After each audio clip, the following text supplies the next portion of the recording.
បាទជំរាបសួរបងប្អូនអរគ្នារៀងខ្លាំងបន្តិចប៉ុន្តែខ្ញុំនៅតែចាប់អារម្មណ៍បងប្អូនទាំងអស់គ្នាយើងភាគច្រើនណាដែលគាត់សួរថាគាត់ចង់ចាប់ផ្ដើម YouTube ហ្នឹងគាត់គួរចាប់ផ្ដើមពីចំណុចណាទៅពីខ្ញុំត្រឡប់ទៅវិញណាសម្រាប់បងប្អូនថ្មីដែលចង់ចាប់ផ្ដើម YouTube ណាទី1ចម្បងគឺបងប្អូនទាំងអស់គ្នាត្រូវរកឲ្យឃើញតើបងប្អូនទាំងអស់គ្នាហ្នឹងចង់ថតវីដេអូអីចង់បង្ហាញអីនៅលើ YouTube ហ្នឹងចង់ផុសអី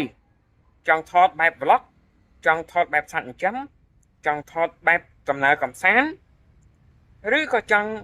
បង្ហាញនៅទេពកោសល្យដំណោះស្រាយគេហៅ resolution ទៅលើអីមួយបច្ចេកទេសម៉ាស៊ីនបច្ចេកទេសឡានបច្ចេកទេសម៉ាស៊ីនត្រជាក់បច្ចេកទេសតុកទូអ្វីដែលជាទេពកោសល្យរបស់យើងណាគឺយើងត្រូវអាហ្នឹងឲ្យឃើញសិនណាចង់ថតពីអាហ្នឹងអញ្ចឹងបងប្អូនអរគ្នាច្បាស់ជាមានវីដេអូថ្មីរហូតពាក់ព័ន្ធមកហ្នឹងរឿងបន្ទាប់បន្សំគឺការបង្កើត channel ការរៀបចំ channel យើងអាចរៀនសូត្របានទេទាំងអស់ហ្នឹងរៀនសូត្របានទេងាយទេហើយនៅពេលដែលគ្រប់ 1000 subscriber និង 4000 ម៉ោងនៅក្នុងរយៈពេល12ខែចុងក្រោយហ្នឹង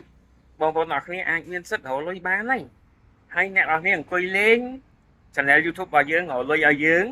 អ្នកនរគ្នាគិតមើលអ្នកនរគ្នាមានអារម្មណ៍មិនដែរអរគុណអ្នកនរគ្នារកឲ្យឃើញចំណុចទី1អ្នកនរគ្នាទៅមុខហើយអរគុណជំរាបលា